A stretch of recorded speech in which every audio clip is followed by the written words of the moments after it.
பாருக்கு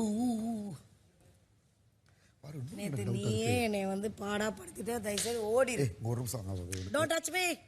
hi hello எல்லாருக்கும் வணக்கம் and welcome back to our channel. பார்வதிக்கும் திவாகருக்கும் எவ்வளோ பெரிய சண்டை வந்துச்சு அப்படின்றத நம்ம நேற்றெல்லாம் பார்த்தோம். பட் இன்றைக்கி வந்து பார்த்தீங்கன்னா அவங்க ரெண்டு பேருக்குள்ள லைட்டாக முட்டிக்கிட்டு தான் இருக்குது.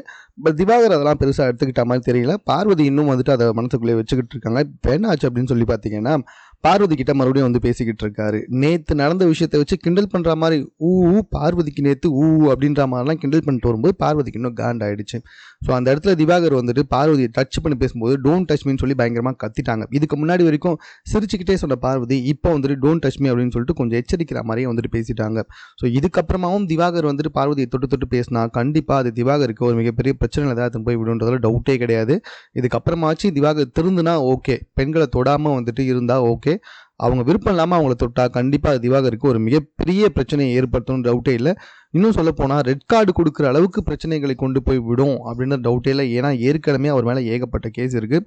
இப்போ மறுபடியும் பார்வதி கொஞ்சம் விருப்பாக சொல்கிற விஷயத்த எல்லாருமே வந்து நோட்டீஸ் பண்ணுவாங்கன்றது திவாகர் எப்போ தான் புரிஞ்சுக்க போகிறான்னு தெரில. ஸோ மேலும் இது போன்ற செய்திகளை உடனுக்குடன் தெரிந்து கொள்வதற்கு சென்னை சேனலை சப்ஸ்கிரைப் பண்ணுங்கள். இது குறித்த உங்களுடைய கருத்துக்கள் எதுவாக இருந்தாலும் கமெண்ட்டில் நீங்கள் பதிவு செய்யலாம்.